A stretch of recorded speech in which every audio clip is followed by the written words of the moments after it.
The weekend is here, and there's nothing better than a refreshing shrimp cocktail. So let's go ahead and make it. In a pot with enough water, we're going to add a fourth of an onion, 2 garlic cloves, and salt. Once it comes to a boil, we add our shrimp shell on. We make sure the shrimp are fully covered with the water.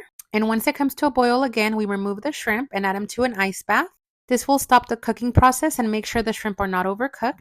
We're also going to save the shrimp broth. We're going to let it cool down because we will be using it in the recipe. So while it cools down, we're going to go ahead and dice our veggies. Here I have some diced onion, serrano peppers. You can also use jalapeños if you don't want it to be that spicy. Tomatoes, cucumber, and cilantro.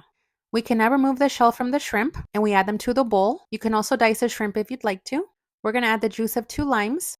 We add the shrimp broth, of course strained. I added about 5 cups. We add half a cup of clamato, 1/4 cup of orange juice, 1 cup of ketchup, and of course you can add more or less to your liking, some salsa Maggi, which is just seasoning sauce, and some salt. We're going to give everything a really good mix.